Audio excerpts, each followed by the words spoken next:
ಅನ್ನೋಕ್ಕಿಂತ J T Patil ಸಾಹೇಬರು ಸಾಮಾನ್ಯರಿರುವಂಥ ವ್ಯಕ್ತಿ.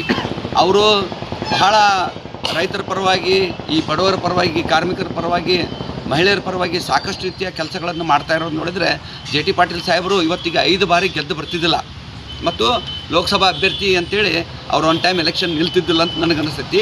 ಹಲವಾರು ವರ್ಷಗಳಿಂದ ರಾಜಕೀಯ ಜೀವನದಲ್ಲಿ ಅವರು ನಮ್ಮ ಜೆ ಟಿ ಪಾಟೀಲ್ ಸಾಹೇಬರು ಬರೋದು ನೋಡಿದರೆ ಜನರ ಬಡವರ ಕಲ್ಯಾಣಕ್ಕಾಗಿ ಅವರು ಸೇವೆಯನ್ನು ಮುಂದುವರಿಸಿದ್ದಾರೆ ವಿನ ಯಾವುದಾದ್ರೂ ಆಸ್ತಿ ಆಮಿಷಕ್ಕೆ ಒಳಗಾಗಿಲ್ಲ. ಇವತ್ತು ಬಡವರ ಪರವಾಗಿ ಕಟ್ಟಕಡೆ ಕಾರ್ಯಕರ್ತರನ್ನ ಕರೆಸಿ ಮಾತಾಡ್ತಾ ಇದ್ದಾರೆ ಅಂತ ಹೇಳಿದ್ರೆ ಅದು ನಮ್ಮ ಜೆ ಟಿ ಪಾಟೀಲ್ ಸಾಹೇಬರು ಅಂತೇಳಿ ನಾವು ಹೆಮ್ಮೆಯಿಂದ ಹೇಳ್ತೀವಿ.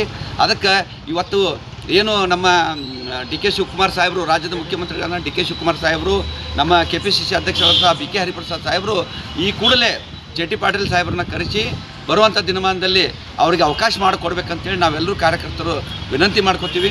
ಯಾಕಂತ ಹೇಳಿದ್ರೆ ಜೆ ಟಿ ಪಾಟೀಲ್ ಸಾಹೇಬರು ಯಾವಾಗಲೂ ಅವ್ರ ಕೆಲಸ ಅಭಿವೃದ್ಧಿ ಪರವಾಗಿ ಇರುವಂಥ ಕೆಲಸ ಅವ್ರದ್ದು. ಜೆ ಟಿ ಪಾಟೀಲ್ ಸಾಹೇಬರು ಅಂದ್ರೆ ಅಭಿವೃದ್ಧಿ ಹರಿಕಾರರು, ಜನ ಕಲ್ಯಾಣಕ್ಕಾಗಿರುವಂಥ ನಾಯಕರು. ಅಂಥ ನಾಯಕರಿಗೆ ಕೊಡಲಿಲ್ಲ ಅಂತ ಹೇಳಿದ್ರೆ ಸಚಿವ ಸ್ಥಾನ ನಮ್ಮ ಕಾರ್ಯಕರ್ತರು ಇವತ್ತು ಮೌನವಿರ್ಬೋದು, ಆದರೆ ಬರುವಂಥ ದಿನಮಾನದಲ್ಲಿ ಮೌನ ಇರೋಕ್ಕೆ ಸಾಧ್ಯ ಇಲ್ಲ. ನಾವು ಅವ್ರ ಪರವಾಗಿ ಧ್ವನಿ ಎತ್ತೋರ ನಾವು.